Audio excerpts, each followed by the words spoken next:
मैंने 98 97 का एक्सपेक्ट किया था। 98.2 उसी के आसपास है। मेरा ड्रीम है सर, मुझे यूपीएससी क्लियर करना है, मुझे एक सिविल सर्वेंट बनना है।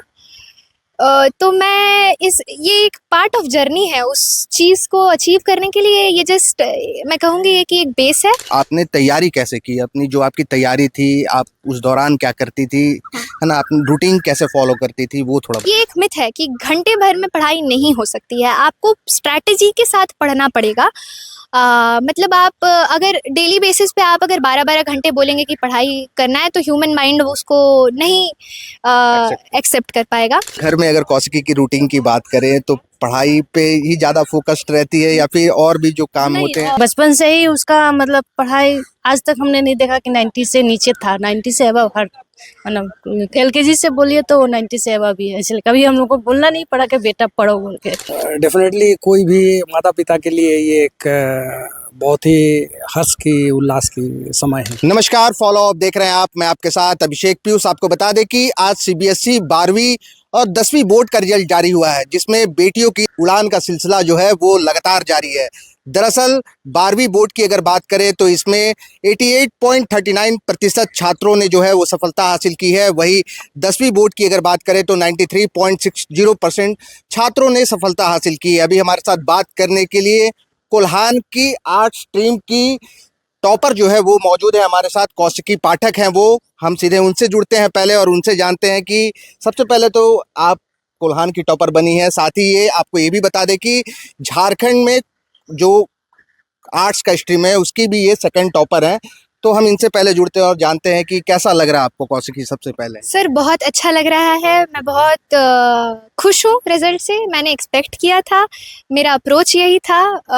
तो बहुत खुश हूँ मैं इस रिजल्ट से, मैं संतुष्ट हूँ इस रिजल्ट से अगर मैं कहूँ तो क्या आपने सोचा था कि जो रिजल्ट आपका आया है 98.2%, है ना, ये एक्सपेक्टेड रिजल्ट था या इससे कुछ ज़्यादा एक्सपेक्टेड था या इससे कम एक्सपेक्टेड था? एक्सपेक्टेड मतलब मैंने 98 97 का एक्सपेक्ट किया था। 98.2 उसी के आसपास है, तो मैं कह सकती हूँ एक्सपेक्टेड रिजल्ट था। कौशिकी, हम सबसे पहले जानना चाह रहे हैं कि आपने तैयारी कैसे की? अपनी जो आपकी तैयारी थी, आप उस दौरान क्या करती थी, है ना, अपनी रूटीन कैसे फॉलो करती थी, वो थोड़ा बताइए। सर मैं स्कूल में जो पढ़ाई होती थी 11-12 दोनों में ही, स्कूल की पढ़ाई को मैंने बेस की तरह लिया। उसके बाद मैं अपने से खुद डेली बेसिस पे पढ़ाई करती थी। मैं टाइम के हिसाब से नहीं पढ़ती थी, मैं डेली बेसिस डेली गोल्स बना लेती थी कि मुझे आज ये कंप्लीट करना है। मैं उसे बहुत अच्छे से कंप्लीट करती थी। एंड सेकेंडली मैंने रिवीजन पे भी थोड़ा ध्यान दिया था। एंड मैंने रिसोर्सेज को बहुत कम रखा था। मैं स्कूल की पढ़ाई पे ध्यान देती थी। एंड सेकेंडली मैंने एनसीईआरटी के जो भी प्रिस्क्राइब्ड सिलेबस है, जो भी प्रिस्क्राइब्ड बुक्स हैं, उसी को मैंने फॉलो किया। मैंने रिसोर्सेज बिल्कुल भी ज़्यादा नहीं यूज़ किया है। तो एनसीईआरटी के जो बुक्स होते हैं वो कितने सपोर्टिव होते हैं? अगर बात करें कि 12 में अगर आप स्टडी कर रही हैं और आर्ट्स पैटर्न को आपने चुना है, तो उसमें कितना सपोर्ट करते हैं? मैं बोलूँगी कि सारे के सारे सब्जेक्ट्स ही जो हैं एक्सेप्ट इकोनॉमिक्स में आपको थोड़े दूसरे रिसोर्सेज या दूसरे लेक्चर्स देखने पड़ सकते हैं, वो स्कूल में जो पढ़ाया जाता है वही।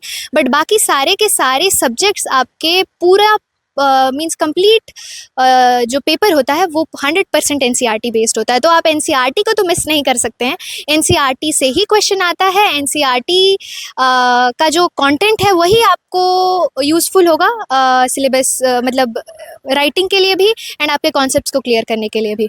चलिए, पहले आपको हम बता दें कि कौशिकी जो है वो डीएवी बिष्टुपुर की छात्रा है और अभी हमारे साथ कौशिकी के फादर पूर्णेंदु पाठक और उनकी माता जो है वो रीना पाठक भी मौजूद हैं। हम उनसे भी जुड़ेंगे। सबसे पहले एक सवाल और ले लेते हैं कौशिकी, जो आपकी सफलता है, इस सफलता के पीछे आपके पेरेंट्स और आपके टीचर, इनका कितना बड़ा योगदान रहा है? मैं कहूँगी बहुत योगदान रहा है। मेरे पेरेंट्स ने मुझे सारे रिसोर्सेज दिए हैं। मैं अपने आप को बहुत लकी समझती हूँ कि मेरे पास इतने रिसोर्सेज हैं। एंड सेकेंडली मैं अपने टीचर्स को बहुत रिस्पेक्ट करती हूँ क्योंकि उन्होंने वो अप्रोच बताया। क्योंकि आप जब क्लास 10 से 11 आते हैं तो सिलेबस डिफरेंट हो जाता है, आपका पढ़ाई का अप्रोच डिफरेंट हो जाता है। तो वो जो बेसिक होता है एंड जो मतलब आपका बेस बनता है क्लास 12 के एग्ज़ाम के लिए, सीबीएसई के एग्ज़ाम के लिए वो बहुत ज़रूरी है कि आपके टीचर्स आपको गाइड करें। उन्होंने मुझे लास्ट मोमेंट तक गाइड किया एंड वो भी मुझसे एक्सपेक्टेशंस रखते थे एंड मैं बहुत खुश हूँ कि मैं उनके एक्सपेक्टेशंस तक जिस तरीके का उनका एक्सपेक्टेशंस मुझ में था मैं उस पर खरी उतरी हूँ। एक सवाल है आपसे कौशिकी कि जब चूंकि स्कूल्स में देखा जाता है कि जो टीचर्स होते हैं वो सभी बच्चों को एक बराबर जो है वो अप्रोच करते हैं हाँ। और सभी बच्चे उनके लिए सामान्य होते हैं, एक समान बच्चों को वो देखते हैं और उनको जो वो टीच करते हैं वो सबको सबको एक तरह से करते हैं। लेकिन इसी में कुछ हुनरमंद जो बोलते हैं, जो बच्चे कुछ खास होते हैं, जिनकी पहचान क्या टीचर पहले भाप लेते हैं? देखिए वो आपको बनाना पड़ता है वो आप जिस तरीके से एग्ज़ाम्स लिखेंगे नो डाउट उनको पता है कैसे बच्चे मतलब स्कोर और अच्छा कर सकते हैं। वो टीचर्स को पता होता है कि किसकी क्या कमियां हैं, किसके क्या स्ट्रेंथ्स हैं, तो डेफिनेटली उन्हें पहले पता चल जाता है। बट ये है कि वो कभी भी वो भेदभाव नहीं करते हैं, उनके लिए सब एक जैसे होते हैं, ये सच बात है। और वो भले ही मतलब आपको मोटिवेट करे कि हाँ तुम ऐसे कर सकते हो, ऐसा वो मोटिवेशन तो ज़रूर देते हैं। तो मैं कहूँगी हाँ उनको पहले से पता चल जाता है कि ये कर सकते हैं। बट वो बच्चे में भी है कि अगर आप पहले से अच्छा करते आ रहे हैं, क्योंकि जब आप नए स्कूल में आते हैं, मैंने 10th के बाद स्कूल चेंज किया था, तो मुझे भी समय लगा था वो पहचान बनाने में, मुझे भी समय लगा था टीचर्स को वो होप देने में कि हाँ मैं कर सकती हूँ ये चीज़। आप चूंकि आपके फादर बिजनेसमैन है, मम्मी हाउसवाइफ है, तो घर में पढ़ाई का कैसा माहौल रहता है? घर में आपके और भी भाई बहन हैं? सर तो मेरा एक छोटा भाई है, उसका भी आज 10th का रिज़ल्ट आया है एंड उसने भी बहुत अच्छा रिज़ल्ट किया है, उसे 91.2% आया है। मैं अगर बोलूँ तो मेरे पेरेंट्स बहुत इन्वॉल्व रहते हैं कि मैं और मेरा भाई कैसे पढ़ रहे हैं। मम्मी का बहुत सपोर्ट रहता है, मम्मी सुबह उठती हैं, हमें स्कूल भेजती हैं, तो वो भी एक फैक्टर रहता है कि उनका सपोर्ट रहना। एंड पापा हमेशा से मोटिवेशन का सपोर्ट रहता है, हमें कभी भी प्रेशर फील नहीं हुआ कि ये कि पढ़ाई का इस तरीके का प्रेशर होता है, उस तरीके का कभी मुझे फील नहीं हुआ। एक मोटिवेशन मैं कहूँगी कि ज़रूर रहता है, क्योंकि मेरे दादा दादी भी बहुत इन्वॉल्व रहते हैं, कैसे कर रहे हैं हम लोग किस तरीके से पढ़ रहे हैं। अगर हमें नहीं हम अगर मे भी कभी चीट कर ले कि आज चीट डे है, आज नहीं पढ़ेंगे या ऐसा कुछ, तो हमें भी डांट पड़ती है। बट वो बहुत अच्छे पॉजिटिव तरीके से हम उसको परसीव करते हैं एंड बहुत ही ज़्यादा सपोर्ट है फैमिली का इस मामले में, पढ़ाई के मामले में। दूसरे पेरेंट्स जो होते हैं वो एक तरह से बोलते हैं अपने बच्चों को कि जो टॉपर्स होते हैं वो घंटों पढ़ते हैं, कई घंटे पढ़ते हैं। तो आप इस चीज़ को कैसे देखती हैं कि कितना घंटा पढ़ना ज़रूरी है? सर ये एक मिथ है कि घंटे भर में पढ़ाई नहीं हो सकती है, आपको स्ट्रैटेजी के साथ पढ़ना पड़ेगा। मतलब आप अगर डेली बेसिस पे आप अगर 12-12 घंटे बोलेंगे कि पढ़ाई करना है, तो ह्यूमन माइंड उसको नहीं एक्सेप्ट कर पाएगा। आपको गोल के हिसाब से करना है, आपको मतलब अपडेटेड रहना है कि आज अगर ये स्कूल में पढ़ाई हुआ है तो मैं उसे 1-2 दिन में कंप्लीट कर लूँ, मैं अपने हिसाब से उसको कंप्लीट कर लूँ है। एंड सेल्फ स्टडी बहुत इंपॉर्टेंट है। आप अगर चाहते हैं, अगर आप लेक्चर भी कहीं देख रहे हैं या आप सिर्फ बोल रहे हैं कि स्कूल की पढ़ाई में ही हो जाएगी, नहीं, स्कूल की पढ़ाई आपको बेसिक्स क्लियर कराती है, बट आपको खुद से सेल्फ स्टडी करना पड़ेगा, आपको कॉन्सेप्ट्स क्लियर करने पड़ेंगे। एंड आजकल जो सीबीएसई का मतलब सिलेबस हो गया है वो कॉम्पिटेंसी बेस्ड भी है, तो आपको कॉन्सेप्ट्स क्लियर कर रखने पड़ेंगे, तभी जाके आप ऑब्जेक्टिव्स जो क्वेश्चंस है उसको आप अटेम्प्ट अच्छे से कर सकते हो, तभी आपके को मार्क्स मिलेंगे। चलिए कौशिकी, हम फिर से आपके पास आते हैं। पहले हम कौशिकी के फादर से बात करते हैं, पूर्णेंदु पाठक हैं। आप बेटी की इस सफलता पर अभी कितना गौरवान्वित महसूस कर रहे हैं? ये काफ़ी खुशी की बात है और डेफिनेटली कोई भी माता पिता के लिए ये एक बहुत ही हर्ष की उल्लास की समय है। तो एक अच्छा मैट्रिक में भी काफ़ी अच्छी रिजल्ट थी इनकी, 97% मार्क्स लाए थे उस समय भी, और अभी 98.2% में। हम लोग काफ़ी खुश है। मतलब नंबर से तो इसको नहीं देखेंगे, काहे कि इन्होंने ऑलरेडी एक कम्पिटिटिव एग्ज़ाम पास करके रखा है जो क्लैट के नाम से है, कंबाइंड लॉ एंट्रेंस टेस्ट है। तो उसमें ऑल इंडिया रैंक इनको 158 रैंक है, काफ़ी अच्छा है। और हम एक्सपेक्ट कर रहे हैं कि चाहे तो नालसार, हैदराबाद या बेंगलोर में इसको एडमिशन हो जाए। यानी कि बेटी वकालत करना चाहती है? वकालत तो ठीक नहीं बोलेंगे, इनका ड्रीम कुछ और है जो शायद ये अभी अनविल नहीं करने चाहते हैं, बताना नहीं चाहती है शायद, मैं नहीं समझ पा रहा हूँ। बट इनका कुछ प्रोग्राम, कुछ सोच अलग है, कुछ और आगे कुछ करने का। तो ये उसको एक बेस की तरह वो लेना चाह रहा है कि एक लॉ को एक बेस बना के फिर आगे कुछ और करने का है, जिसको एक सोसाइटी में कुछ अच्छे इम्पैक्ट आए, इस तरह से वो सोचती है। चलिए एक सवाल आपसे लेते हैं, चूंकि अभी थोड़ी देर पहले कौशिकी बता रही थी कि एक और छोटा भाई है जो कि इस बार 10th में काफ़ी अच्छा उसने किया है। आप दोनों बच्चों में क्या देखते हैं, क्या अलग देखते हैं और क्या स्पेशल है दोनों में? देखिए, बच्चे तो समान है, सभी माता पिता के लिए, कोई भी बेटा हो या बेटी सब समान है। बट अगर उनका अप्रोच समझे कि पढ़ाई के मामले में, या ये दोनों अलग है। एक सिस्टमेटिक पढ़ाई की तरफ में अच्छा फोकस रखती है कि एक सिस्टमेटिक, एक स्टैंडर्ड ऑपरेटिंग जिस तरह से प्रोसीजर की तरह से पढ़ती है, वो कौशिकी है। और एक है शॉर्टकट में पढ़ना है, चीज़ें जल्दी जान लेना है, समय कम देना है, तो उस तरह से इसके भाई है। तो चलिए। दोनों में काफ़ी डिफरेंस है। चलिए बता रहे हैं कि बेटियों का स्ट्रेटेजी जो है वो काफ़ी बेहतर होता है बेटों के मुकाबले। हम फिर कौशिकी से जुड़ते हैं एक बार। कौशिकी, पापा बता रहे हैं कि आप वकालत क्लैट आपने पास किया और काफ़ी 158 रैंक, जो इंडिया लेवल पर, सेंट्रल लेवल पर एग्ज़ाम होता है, उसमें 158 रैंक आपके आए थे। और चूंकि वो बोल रहे हैं कि बेटी वकालत नहीं, उसका ड्रीम कुछ और है, तो क्या हमारे दर्शकों को बताइए कि आपका ड्रीम क्या है? मेरा ड्रीम है सर, मुझे यूपीएससी क्लियर करना है, मुझे एक सिविल सर्वेंट बनना है। तो मैं ये एक पार्ट ऑफ जर्नी है, उस चीज़ को अचीव करने के लिए ये जस्ट मैं कहूँगी कि एक बेस है और पार्ट ऑफ इट है। तो होप करते हैं ऐसे ही अगर चलता रहे, ऐसे ही अगर मैं पढ़ती रहूँ, ऐसे ही अगर मेहनत करती रहूँ, तो वो भी मैं अचीव कर पाऊँ जो मैं सोच रही हूँ। 12वीं के तैयारी के साथ आप क्लैट की भी तैयारी कर रही थी, इन दोनों में आपको डिस्ट्रैक्शन महसूस नहीं हुआ? देखिए सर, दोनों का सिलेबस डिफरेंट है। ये इसीलिए मेरा सवाल हाँ, आपसे।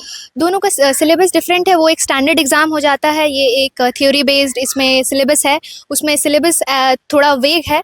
मैंने डिसाइड सर स्टैंडर्ड 9 में ही कर लिया था कि मुझे करना क्या है। तो वो एक मुझे अपर हैंड दिया कि अच्छा ठीक है, इस तरीके से मेरी पढ़ाई होनी चाहिए जिससे मैं दोनों में अच्छा कर पाऊँ। तो मैं स्कूल आती थी, मैं स्कूल में क्लास 12th को मैं फ़ोकस करती थी। फिर मैं घर जाती थी एंड थोड़ा मेहनत ज़्यादा है, नो डाउट, बट वो मैनेजेबल होता है। अगर आप अच्छे से प्लान करें तो मैनेजेबल है। क्या ये क्लैट की तैयारी जो है ये प्लान्ड वे ऑफ, मतलब आईएएस था?